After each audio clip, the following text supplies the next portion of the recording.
Đulsija ili sok od đul ruže, ruže đulber šećerke. Od latica đul ruže možete pripremati razne slastice. Mi danas pripremamo sok od ružinih latica. Pa možemo početi. Ubrane latice ruže prvo smo stavili u cjediljku u kojoj bismo lagano mogli oprati latice pod mlazom hladne vode. Postupak ponavljate dok ne operete sve ružine latice. Oprane latice đul ruže stavljate 2/3 u staklenu teglu. Koristite velike tegle ukoliko imate, bit će vam lakše. Zašto kažem bit će vam lakše? Zato što vam tada treba više prostora na vašim prozorskim daskama koje su osunčane. Kada smo u teglu stavili 2/3 latica, punimo teglu do vrha sa običnom hladnom vodom. Ukoliko imate izvorsku, još bolje.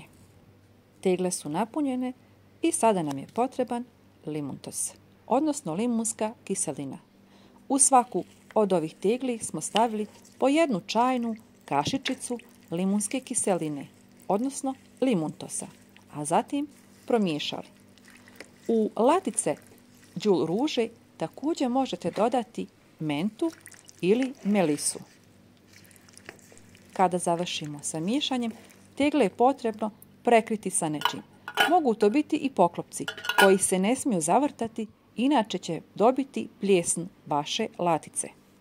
Pogledajte, ova je već počela da prima boju jer je stavljena dan ranije. Za primjer da vam pokažemo. Tegle je potrebno ostaviti na prozorskoj dasci koju obasjava sunce.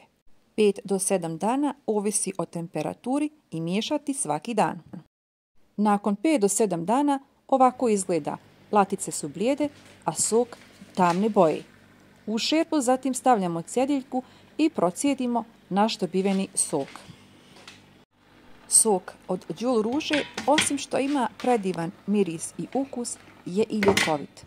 A to smo vam ispisali ovdje. Procijeđene latice idu u kompostnu masu, a sok u šerpi na zagrijavanje. Mi smo dobili 4,5 litra.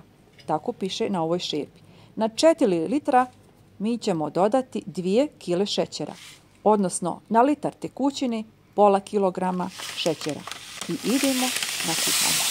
Za to vrijeme flaše se sterilišu u rerni na 90 stepeni. Promiješati sok sa šećerom da se šećer istopi.